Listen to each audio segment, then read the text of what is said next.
privilégio de apresentar a nossa convidada nessa tarde para fazer esse painel. Eu faço parte da Igreja Monte Sião já há um pouco mais de 7 anos, e desde que eu entrei na Igreja Monte Sião, o amor que a pastora Sara tem por Deus e o zelo pela presença do Espírito Santo só aumenta. Uma das coisas que eu converso muito com minha esposa, Kristen, eu falo: quando eu tiver os meus 70, 80 anos de idade, eu quero queimar por Jesus, igual eu vejo a pastora Sara queimando por Jesus.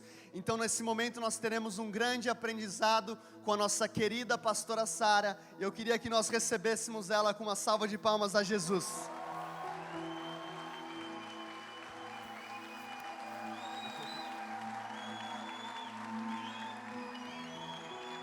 Glórias a Deus, glórias a Deus. Pode tomar o seu lugar.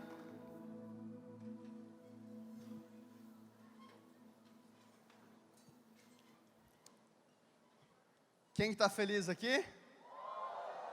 Muito bom. Pastor, a primeira pergunta que eu queria fazer para a senhora em relação ao legado. Nós iremos falar agora sobre uma geração que pensa multigeracional, porque Deus é um Deus de Abraão, de Isaac e de Jacó, e toda vez que Deus ele constrói um legado através de homens e mulheres, isso envolve uma entrega, isso envolve um sacrifício e envolve perseverança. E quando nós falamos da história da Monte Sião, o teu pai, né, ele saiu do Japão, o reverendo Hayashi, com uma direção do Senhor para o Brasil, e depois de um grande mover do Espírito Santo, o Senhor ele direcionou a abertura da Igreja Monte Sião.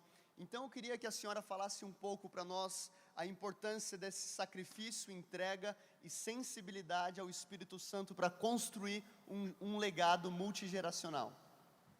Bom, eu acho assim que é tão lindo ver a herança espiritual passando para gerações, e eu sou muito grata a Deus pelos meus pais. O meu pai se converteu, ele era de família samurai, ele era o primogênito, e eles tinham muitos feudos, muita riqueza, né? Ele foi expulso da família por se tornar cristão.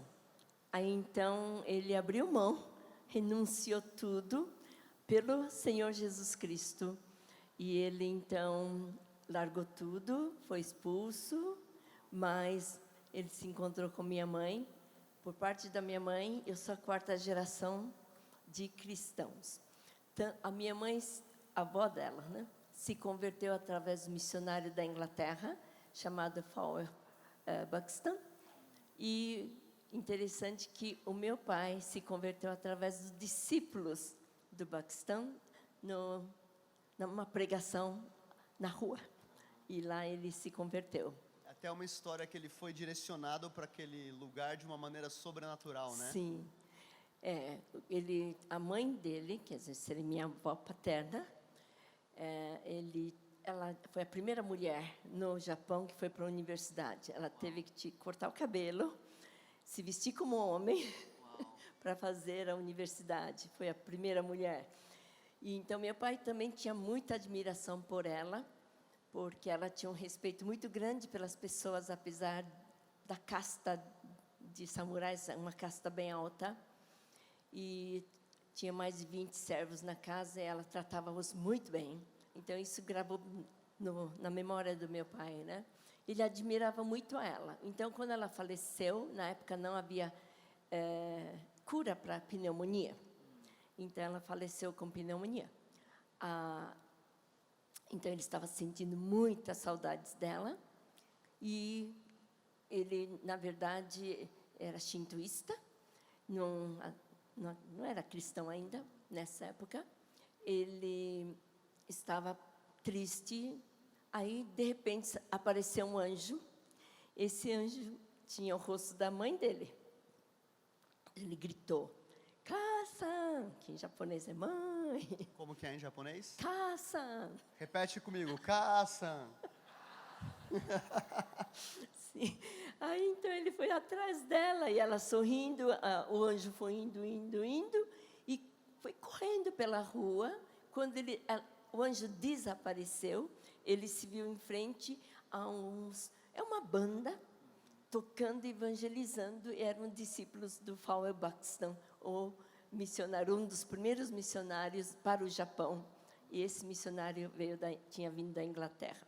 Lá ele se converteu e ficou cristão. Daí que foi expulso da família, depois casou com minha mãe, e vieram para o Brasil com um chamado também sobrenatural. Muitas coisas na vida do meu pai era sobrenatural. E uma coisa assim que também temos como legado, não só o sobrenatural, temos como legado também a mente em 2002, falava-se Marketplace Ministry, né? Que hoje a gente fala Sete Montes, Ministério nos Sete Montes. Mesmo antes de falarmos em Sete Montes, Sim. já tinha essa visão de impactar os negócios. Ele já tinha vindo assim, com 2 equipes para fazer 2 consultórios. Ele era dentista, então ele foi para trabalhar num hospital japonês em Amazonas, e ele, através de ser dentista, ele queria trazer a cultura cristã. Tanto que quando eu era menina, eu falava: papai nunca fala do Japão. Ele falou: claro, eu não vim para o Brasil para trazer cultura japonesa, eu vim para o Brasil para trazer a cultura do cristianismo. Ele falava isso. Então, graças a Deus, nós temos desde a origem da Monte Sião, já vem uma herança da parte de meus pais, essa mentalidade. Né? E também, a minha mãe era nutricionista e enfermeira, nunca fomos para o hospital, só fui para o hospital só para ter o Teófilo, pela primeira vez.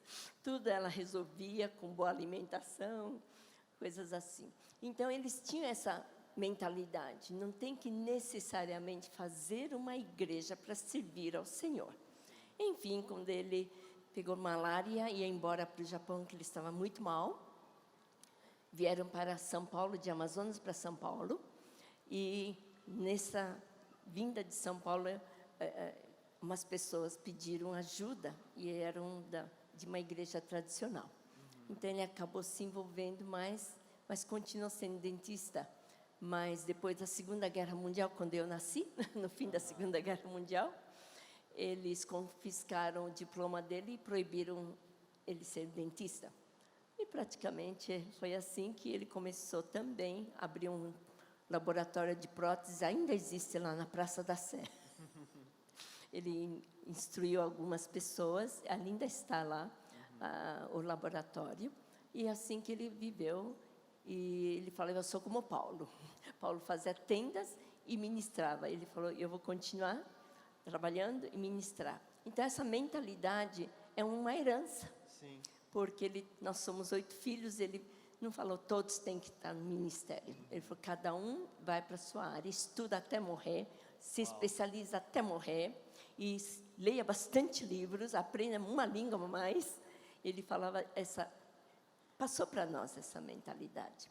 Então, graças a Deus, hoje, esse chamado da Monte Sião está bem claro, que é para ir para as nações, e que não é só para ficar dentro do esquema,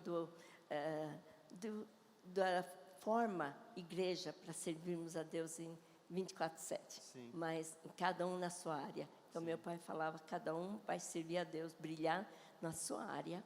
Então, graças a Deus, temos essa mentalidade. Foi até algo que o Johnny Allen falou hoje sobre pessoas que, de repente, recebem mais de uma área, né? 2 ou 3 áreas. Então, uma mentalidade que o teu pai já tinha desde o início ali. E essa importância para o nosso legado hoje. Eu acho que isso é muito importante para nós entendermos a nossa história, para entender o nosso legado e aquilo que está à nossa disposição. Isso mesmo. Mas te cortei, desculpa. Estava contando a história do seu pai até... Não, e aí como que foi o teu processo para a abertura, né? Eu sei, o início da Monte Sião. Bom, eu cresci no lar cristão, a igreja começou praticamente na nossa casa, e fomos crescendo, e eu tinha uma paixão, eu chorava muitas vezes, eu era uma menina de 11 anos, eu tinha o sonho de fazer orfanato.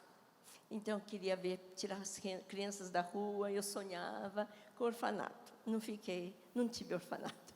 Alguns falam: ficou sim. que nós éramos órfãos. Alguns já falaram isso. Aí, com 14, 15 anos, eu comecei a pregar, assim, levar Jesus nas ruas, nas favelas, e eu não via aquela transformação. Eles recebiam educadamente os panfletos, ouviam a mim, eu orava, mas eu falava, mas não houve conversão.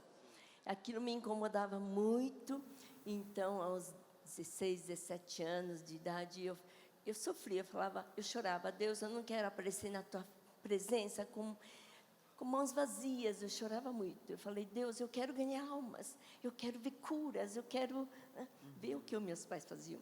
Aí eu comecei a pedir, lendo a Bíblia, e eu lia, falava, eu quero esse poder dos altos, eu quero Atos 2 na minha vida. E foi isso que aconteceu, encurtando a longa história. E acabei recebendo o batismo com o Espírito Santo. Fui correndo contar para o meu pai. Meu pai falou, eu também tinha tido essa experiência no Japão, antes de vir para o Brasil. Papai, me explica o que é. Ele falou, não sei. Então, ficamos dois sem saber como explicar o batismo do Espírito Santo.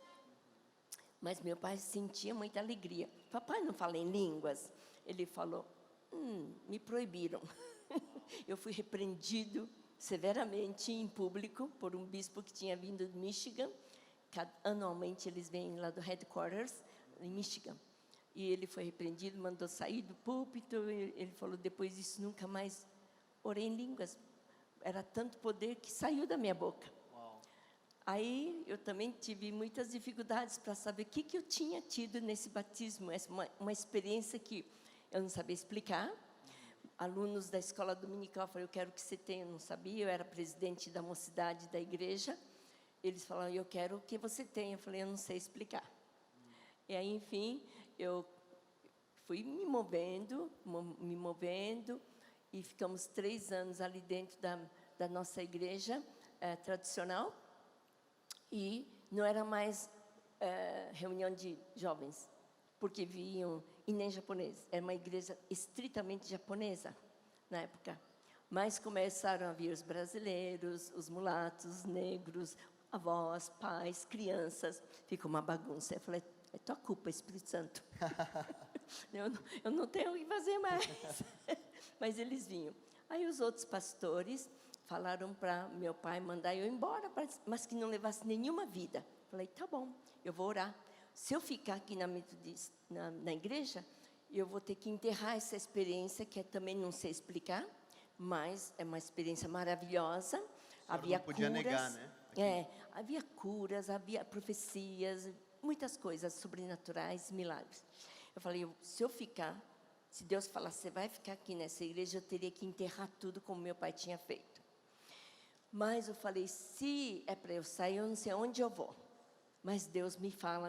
Eu pedi 4 sinais, Deus me deu. Eu pedi uma palavra, toda vez até hoje, quando tem um problema difícil, eu me ajoelho, oro, vou folheando a Bíblia, chorando, orando. Deus fala, porque a tua palavra é lâmpada para os meus pés, luz para os meus caminhos. Eu preciso da tua palavra, que é a máxima autoridade. Enfim, eu recebi. Não se põe vinho novo em odre velho, não se põe remendo novo no vestido velho. Então, eu falei, bom, então agora, segundo sinal, alguém que não sabe de nada, possa vir falar esse versículo e falar. Eu estou resumindo. Depois, eu tinha pedido uma palavra profética de alguém que nunca sabia, que não sabia o que estava acontecendo. Veio uma pessoa do interior e trouxe uma palavra, que eu ia e as ovelhas iam atrás. Mas não falou onde e como, quando. Aí faltava visão, que eu tinha pedido 4 sinais, visão aberta. Ficava toda hora olhando, será que vou enxergar alguma coisa? Eu não enxergava. Eu estava dando aula numa escola de línguas. Uma aluna, que era uma das nossas jovens, falou, Sara, eu tive uma visão, mas não entendi nada. Na hora o Espírito Santo falou, essa visão. Não deu para mim, mas deu para essa menina. E ela falou assim, nós estávamos numa sala, e a porta se abriu, você saiu, e todos nós fomos atrás de você. Pronto, 4 sinais. Então, fui falar para meu pai, eu vou sair. Meu pai ficou assustado, né? Você vai sair? Eu disse, sim. Deus falou. Aí então ele falou, lembra que os outros 7 pastores falaram para você não levar ninguém. Eu falei, não vou levar ninguém. Então eu me despedi, afinal de contas eu estava 3 anos com esse grupo de jovens, que ficou mais ou menos uma igreja. Então eu fui falar que eu tinha que sair, mas que ninguém viesse atrás de mim. Sim. A não ser que Deus mandasse. E eu tive 4 sinais. Então, se vocês tiverem sinais, venham. Mas se não tiver, não venha, por favor. Eu prometi que não vou levar ninguém. Então, eu tive que sair. Falei, Deus, eu não sei onde eu vou. Mas, durante a semana, me ligavam. Sara, onde que a gente vai se encontrar? Eu fiquei apavorada. Fui falar, papai, eu não chamei. Estão vindo. Aí, meu pai ficou todo feliz. Falou, ótimo, é a obra do Espírito Santo. Abra uma igreja, põe a placa, faz CGC naquela, porque CNPJ chamava-se CGC. E vai para o cartório, faz estatutos. Papai, eu não sei fazer estatutos. Ah, você vai se virar. Fala, ai, papai, me ajuda. Fala, não, você faz, porque eu também não sei. Então, enfim, naquela época, em 1970, era 76, 77. Tinha que ir para um cartório, ser publicado no Diário Oficial, daí poderíamos abrir a igreja. Hoje em dia não tem mais isso, mas naquela época era assim. Aí, justamente, o Diário Oficial, ainda temos, foi no dia 7/7/77. Uau! Então, nós nos reunimos, agora que nome, que placa, como... E Deus foi inspirando, e ficou Monte Sião. Hoje nós temos tanto sentido. Isaías 2:2. Que é Monte Sião, monte de Deus, é rodeado por outros montes. E os outros montes são os 6 montes, porque a igreja é que prepara cada um para subir nos 7 montes. Então, essa era profético. E não tinha data mais profética para isso, né? Também. 7/7/77. E pastor, então, uma salva de palmas a Jesus. Glória a Deus. Glórias a Deus. Glórias a Deus. Glória a Deus. Então, a senhora teve essa experiência com o Espírito Santo te direciona, o Senhor te direciona para começar esse projeto, o teu pai, ele também te abençoa, te lança para essa empreitada, e eu vejo a senhora, após 41 anos do início da Monte Sião, extremamente atual, mesmo essa experiência sendo há muito tempo atrás, eu vejo a senhora ainda esperando por um avivamento. Muitos avivamentos a senhora já viu e já participou, mas sempre esperando algo novo de Deus. Não é aquele cristianismo de, eu vi alguma coisa acontecer no passado, dificilmente vai acontecer algo parecido. Não, a senhora continua esperando e buscando um próximo romper. Qual que é o segredo de estar caminhando com o Senhor há tanto tempo e ainda com tanta expectativa e tanto fôlego para o próximo mover de Deus? Eu aprendi, profética é forte em mim, né? estudando e vendo, eu aprendi assim que, analisando o avivamento, podemos começar lá atrás com Martinho Lutero, mas mais atrás ainda com Jesus e os fariseus. Os fariseus não tiveram a revelação de quem Jesus era, que Jesus era o Messias. Então, quem não entra no novo mover, acaba perseguindo quem entra. É a mesma coisa com Martinho Lutero. Ele redescobriu, porque já estava na Bíblia, redescobriu a salvação pela graça e não por obras. Eram vendidas as indulgências na época. Sim. E então, Martinho Lutero, todo mundo sabe, começou esse movimento, né, tão grande do protestantismo, que hoje é o evangélico, cristianismo, etc. Aí, o próprio Martinho Lutero, né, não está escrito assim publicamente, mas em alguns comentários eu li enquanto estudava teologia, que ele, do grupo dele, um pessoal redescobriu o batismo das águas, que são os batistas. E então eles acharam uma loucura e falaram, bom, se isso é de Deus, quando você for batizado, você não vai morrer afogado, e segurava a cabeça dentro da água. Uau. E muitos morreram. Então isso mostra para nós o perigo de nós acharmos que já temos tudo. E que é um incentivo para nós, primeiro, saber que nós não achamos tudo, que Deus é eterno, as riquezas dele são infinitas. Deus tem muito mais ainda. Estudando a Bíblia tem muitas coisas ainda que hão de acontecer. E ainda vão se cumprir. Quanto mais estudamos, né? Profetas os profetas maiores e menores. E então, eu aprendi assim, se eu não estiver aberta para outro mover, outras revelações, um caminho mais passos, eu posso, talvez, perseguir quem achar. Foi eu que quero achar. Então, muitas vezes, uma geração que experimenta um avivamento pode se tornar a perseguidora do próximo mover de Deus. Por não ter uma postura de humildade e de reconhecer que Deus pode se manifestar de maneiras diferentes. E ter a revelação, né? Sim. Então, foi uma lição boa, porque eu também fui perseguida.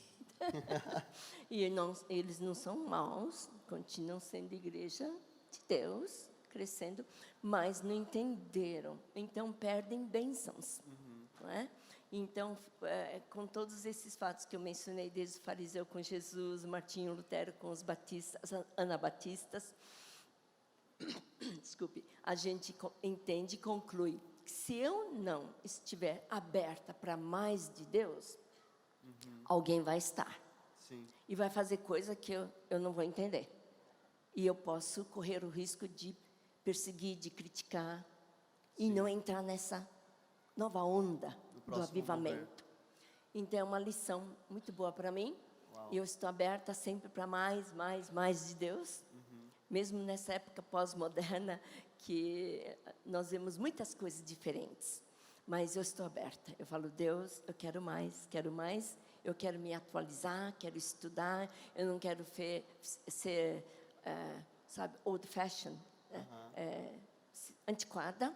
Eu falo, eu quero sempre me atualizar, estar no meio dos jovens, estar no meio das crianças. Eu quero entender como pensam, como que é a característica de cada geração, de cada século. Então, uma coisa que eu estudo muito e eu leio o quanto eu posso. Amém.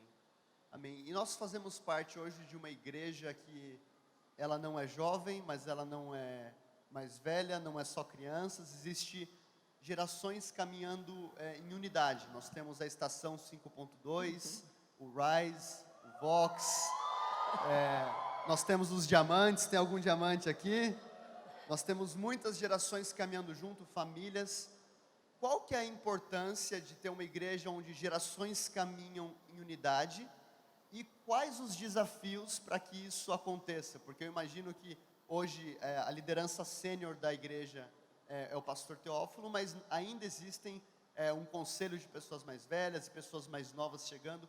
Então, qual que é a importância disso e quais os desafios para que isso aconteça? Sim, nós aprendemos muito uns com os outros. Temos que ter corações abertos, né? Mesmo que eu tenha um ministério assim, nós temos na igreja um ministério diamantes de 50 anos para cima. Eu sempre incentivo a eles, fica no meio dos jovens, dos casados novos, dos outros mais maduros ou de menos idade. Fique, por favor. E eu incentivo a eles participarem, serem voluntários, ou na cozinha, ou quando tem alguma conferência, eles se envolvem e ajudam, cozinham, fazem coisas assim, né? Então, eu incentivo os diamantes dessa maneira, que eles se envolvam com a igreja toda. Claro que há muitas coisas que às vezes espantam a gente, modo de criação, falta de boas maneiras, mas eu falo, não critica, mas ensina com exemplo. Faz com amor, fala. Então, esse é o meu incentivo para os diamantes, porque nós vamos também aprender com os mais novos, trabalhando com os mais novos que nós. Então, nós vemos mais 2 gerações, pelo menos quase 4 gerações juntos. E a gente procura estar no meio.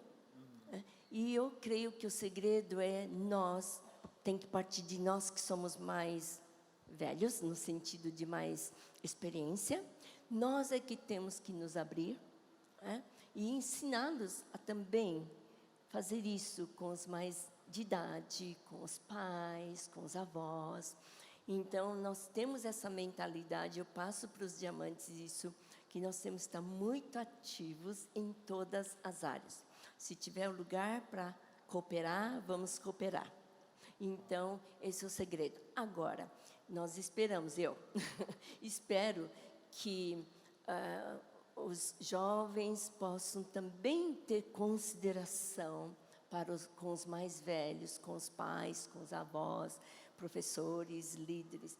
E nós temos oportunidade e maneiras diferentes, com amor e sabedoria, nós podemos ensinar as seguintes gerações a como se comportar e como valorizar o aprendizado, a herança que receberam dentro da família e da igreja. Amém. Muito bom, muito bom. Quem aqui se sente abençoado por fazer parte de uma igreja tão multigeracional assim?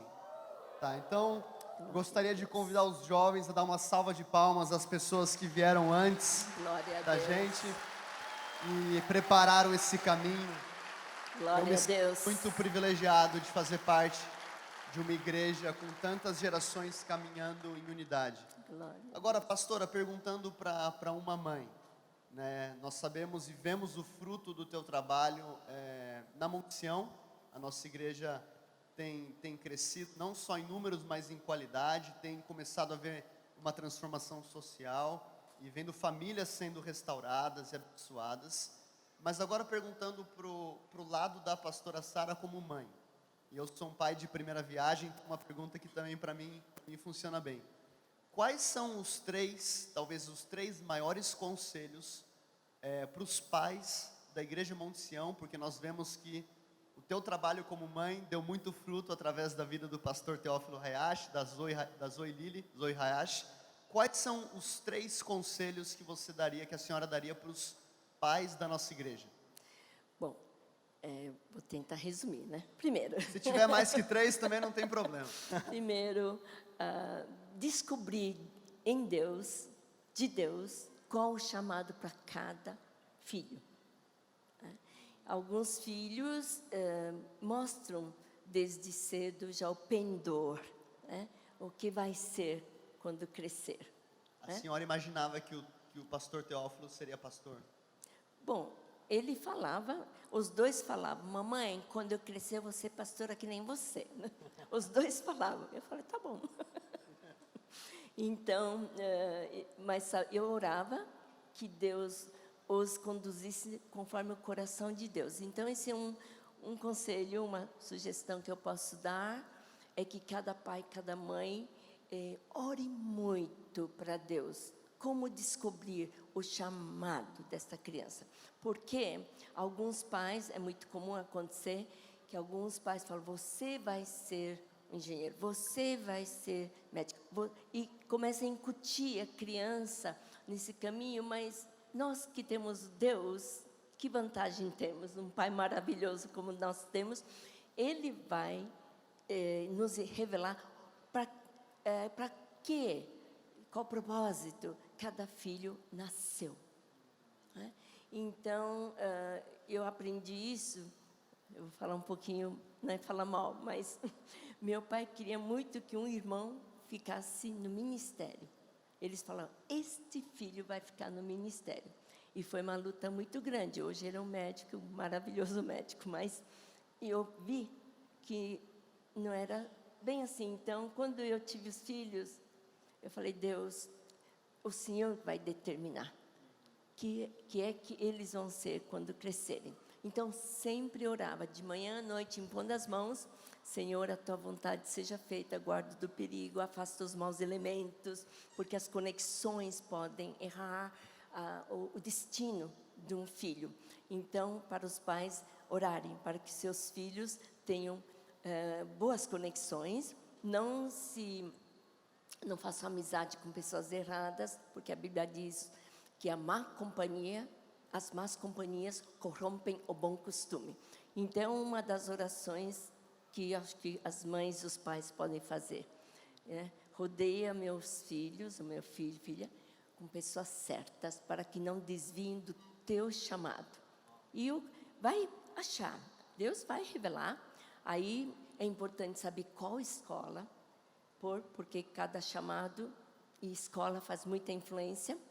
Confiar que Deus, ele é um Deus provedor que vai Sim. suprir a demanda Amém. daquela escola, né? Porque muitas Isso. vezes a gente pode olhar para o bolso e falar qual escola que o meu bolso pode proporcionar para o ensino do meu filho, né? Quando na verdade é Deus que é o provedor. É verdade, esse é um erro que eu vejo muitos, porque é mais barato, vai para essa faculdade porque é mais barato, não. Tem que saber o que é a vontade de Deus, qual a escola, desde criança, qual escola para este filho, esta filha, e qual a faculdade. Porque se acharmos a vontade de Deus, a responsabilidade Deus, e Ele vai suprir todas as necessidades milagrosamente. Então, quando meus filhos tinham 14, 15 anos, adolescentes, eles falaram uma vez: mamãe, eu não tenho medo do futuro, porque Deus sempre faz milagre. Isso foi um sossego para mim, porque eles viram milagre após milagre, milagre após milagre. Tudo Deus fazia assim, de milagre mesmo. Então, me deu um sossego, né? Na adolescência, eles falaram: eu não tenho medo do futuro. Deus vai fazer milagres. E até hoje é milagre. Amém. Toda é a graça de Deus, é o milagre de Deus. Uau. Então a senhora falou em identificar o chamado do teu filho através de um estilo de vida de intimidade com Deus, orar por boas conexões, por boas companhias e a importância de colocá-lo numa escola, num estudo saudável. Muito bom. E assim, é claro que acima de tudo a leitura da palavra é muito importante. Ler junto, orar junto e ensinar a orar. Aos 3 anos de idade para cada um, já comecei a orar pelo novo nascimento. Explicava o que era o novo nascimento, que nós temos 2 corações, um que bate, o médico sente, escuta, e o outro que só Deus vê. E um dia Jesus tem que entrar nesse coração que você não enxerga, nem médico, quer dizer, em termos de crianças, né? Então eu explicava desde 3 anos. Coincidentemente, aos 5 anos, Teófilo teve novo nascimento muito nítido, a Zoé também muito nítido, graças a Deus. E com os 8 e a 10, eles têm diferença de 3 anos. Os 2 receberam o batismo com o Espírito Santo. Então, eu acho que outro conselho que eu poderia dizer é orar junto, ensinar a palavra, o temor de Deus. Isso é um segredo poderoso. Uau, amém. Eu tenho uma próxima pergunta, mas quando a senhora falou sobre depender de Deus em relação à educação, eu senti como se o senhor tivesse mudando alguns paradigmas em muitos pais. Eu senti de interromper rapidamente para a senhora fazer uma oração declarando realeza sobre os pais e portas abertas para os filhos. Eu senti o senhor realmente liberando isso sobre a igreja. Amém. Amém? Podemos orar então? Sim. Então os pais podem ficar de pé. Eu vou receber aqui. Os pais tragam diante do Senhor, façam assim com as mãos, tragam os teus filhos diante do Senhor. E nós vamos declarar uma conexão divina, sabedoria. Eu declaro sobre estes pais, estas mães, não importa as circunstâncias, que o Senhor agora derrame sobre vocês direções claras. Pedi e dar-se-vos-á. O Senhor diz: você peça, que eu vou te dar. Porque teus filhos, Deus ama muito mais do que vocês que amam tanto. Ele diz: eu tenho um plano para cada filho, tenho um plano para cada filha. E eu proverei. Apenas busque a minha face. E eu repreendo agora qualquer distorção em nome de Jesus. Qualquer sugestão, mentiras do diabo que distorcem o destino desses filhos, agora em nome de Jesus nós cancelamos. Em nome de Jesus, recebam sabedoria, recebam temor de Deus, que o temor de Deus seja forte nos seus lares. Como que é o temor de Deus? É por Deus em primeiro lugar. Isso é temer a Deus. Tudo que vocês vão fazer, falar, orem, busquem a Deus. Orem, busque a Deus. Orem, busque na palavra. Orem, busque confirmação. Isso é temor de Deus. E seus filhos vão saber, porque nós não ensinamos com palavras. Nós ensinamos sendo exemplos vivos. Em nome de Jesus, para a glória do Senhor, sejam abençoados. Amém? Receba Amém. a bênção. Uma salva de palmas a Jesus. Glória a Deus. Glória a Deus.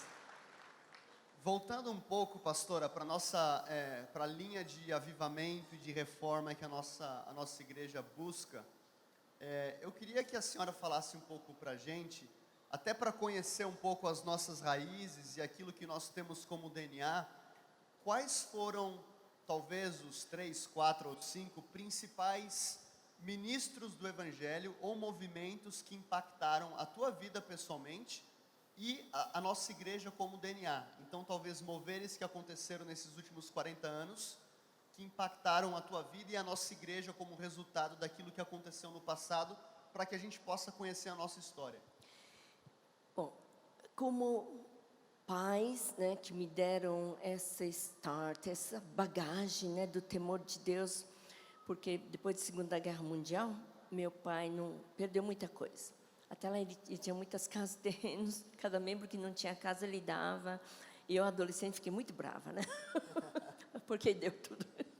Mas aí meu pai, muitas vezes, se desculpava para conosco, dizendo, infelizmente, não tenho mais herança, no sentido de terras, para dar. Mas 2 coisas quero dar para vocês. O temor de Deus e a educação. Estudem bastante até morrer. Então, nós falávamos, papai, o senhor deu o melhor, o principal, né? Então, eu digo que os melhores exemplos foram os meus próprios pais, meu pai e minha mãe. Eles foram muito perseverantes. A integridade de meus pais é muito grande, foi muito grande, muito íntegros, muito verdadeiros. E também pessoas de oração, muita oração, muita oração. A gente via eles orando. Os 2 juntos, da 4h30 até 5h30 da manhã, às 6h30 da manhã. Mas sempre estava orando. Minha mãe, à tarde, estava, se enfiava no quarto, ficava orando. Então, o exemplo da vida de oração e palavra. Eles liam a Bíblia junto. Meu pai fazia culto todo sábado. E em volta da mesa, cada um orava.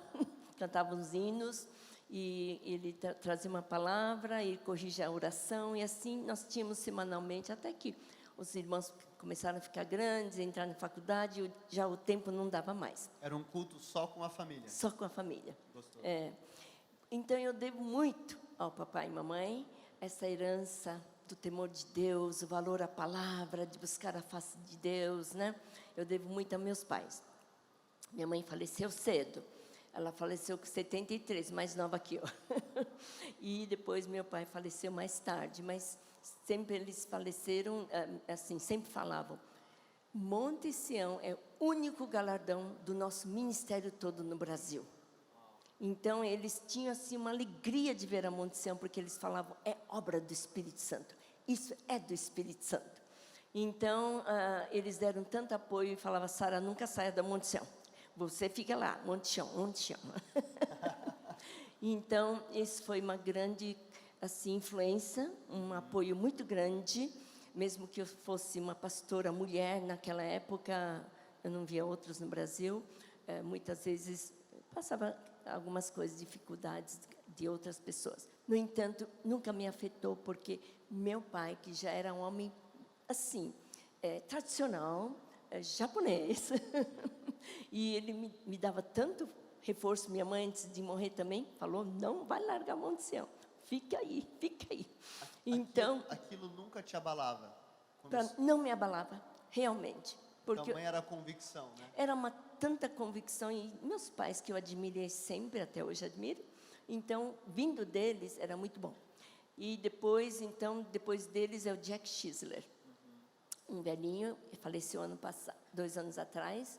Ele foi como substituto do meu pai, biológico e espiritual. Sim. Então, ele também foi muito, assim, apoiando o meu ministério.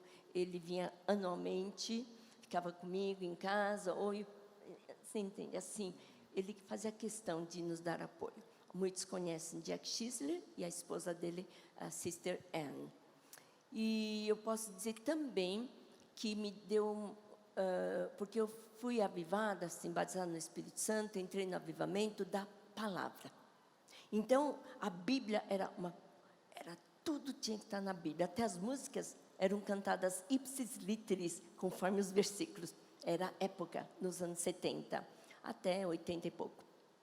Então, a Bíblia era muito valorizada, é um avivamento da palavra.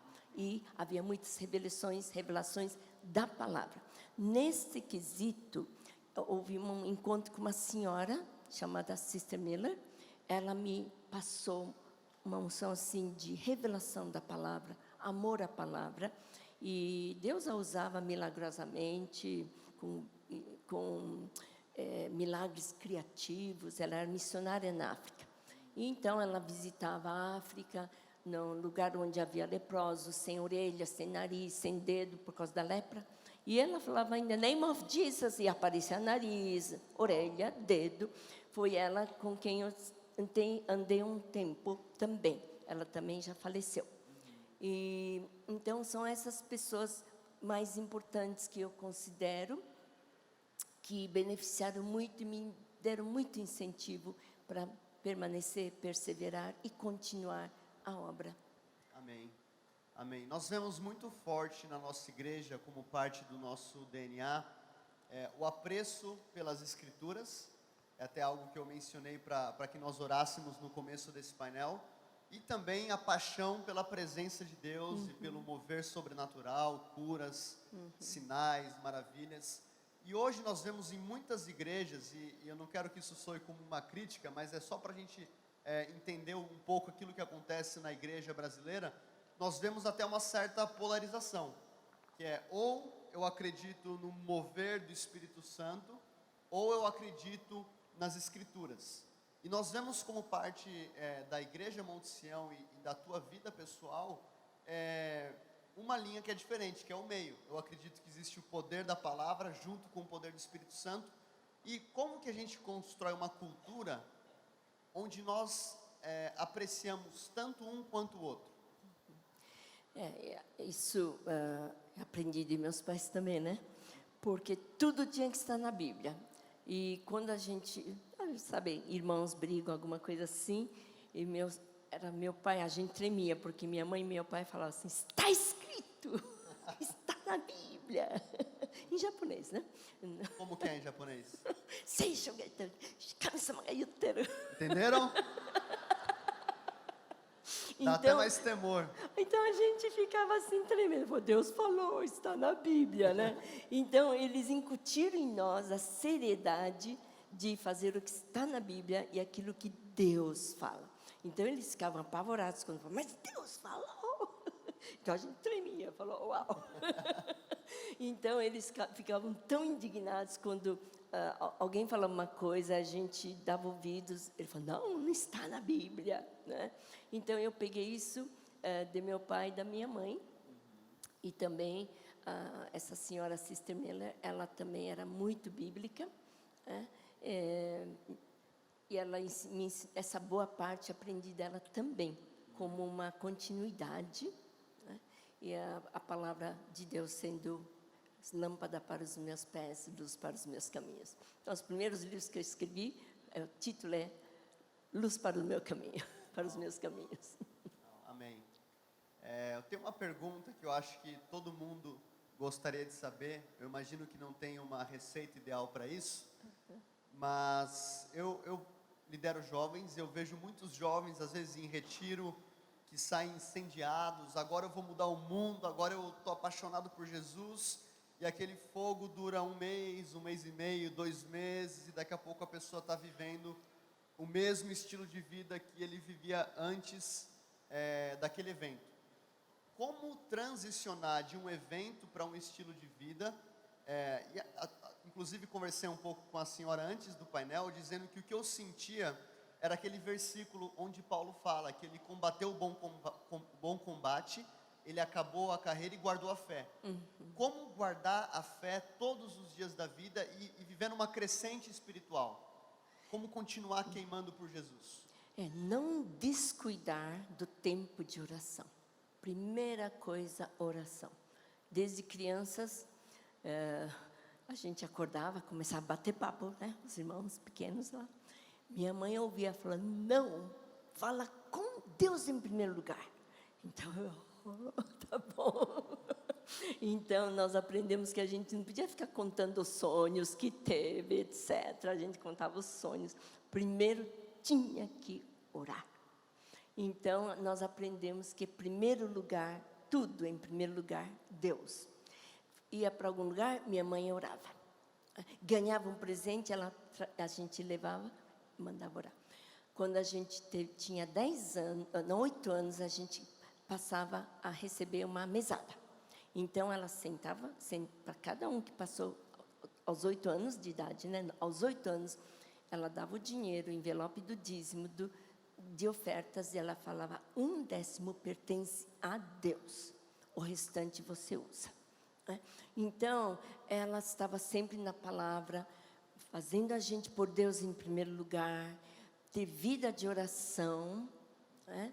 E sempre cantando os hinários ali, da época, e eu creio que esse cuidado, esse zelo de orar sempre por Deus em primeiro lugar, tudo que faz. Minha mãe, meus pais, tudo oravam, mais a minha mãe, porque meu pai ficava mais fora, trabalhando, e à noite fazia os trabalhos da igreja.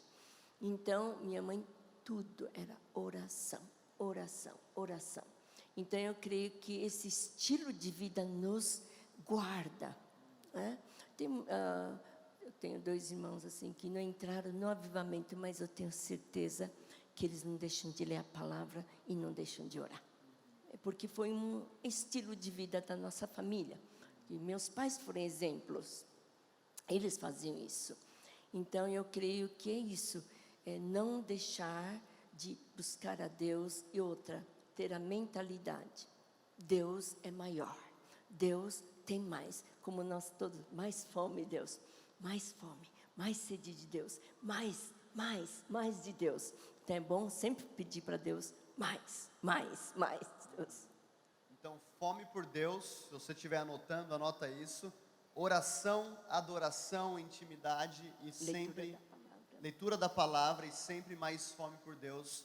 É uma maneira de você construir uma vida com Deus, onde você vai estar constantemente em um crescimento espiritual. Eu tenho uma pergunta agora, eu gostaria de saber quantos aqui sentiram nos sinais que o Johnny Ellon ministrou, quantos sentiram mais de um? Talvez você sentiu mais de um. Tá. E nós vemos, já conhecendo um pouco da tua história, pastor, aqui, em um determinado momento, a senhora foi professora, e quase que sempre sendo pastora também, e também com um chamado para a família. E quando a gente vê a história também do rei Davi, ele era rei, ele tinha um papel profético quando ele escreveu aqueles salmos messiânicos apontando para a vinda de Jesus. Ele era um artista, né, porque ele se envolvia com músicas.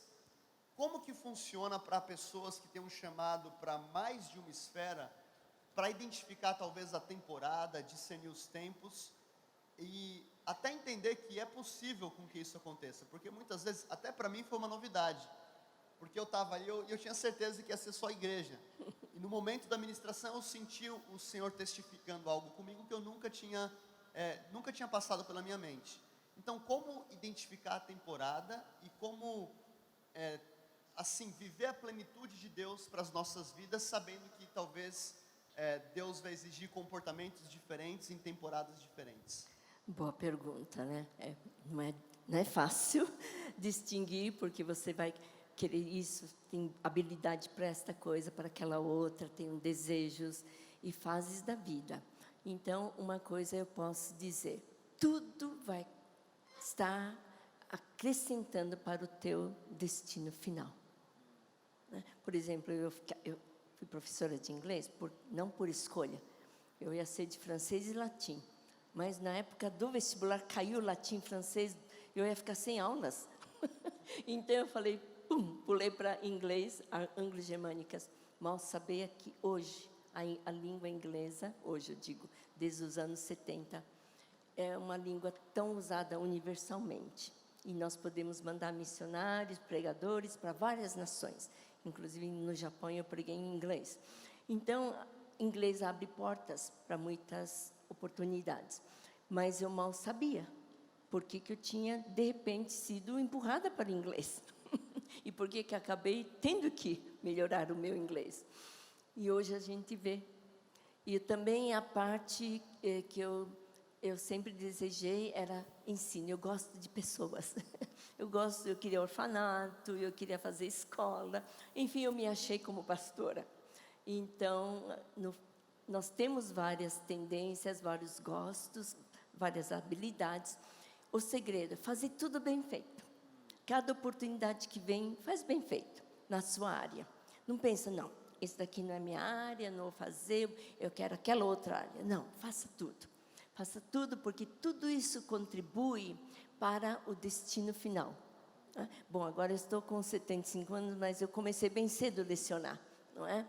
E eu falava, eu quero fazer orfanato, eu quero ser missionária. Então, eu tinha confusão. Eu falava, Deus, por que não, por que não?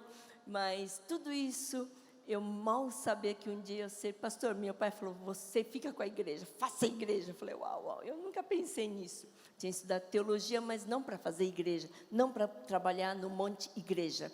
Eu tinha feito teologia porque eu tinha dúvidas. E eu queria muito eu queria esse poder dos altos. Eu quero esse poder. Pensei, quem sabe estudando teologia eu consigo ter esse poder dos altos, que não veio por causa disso.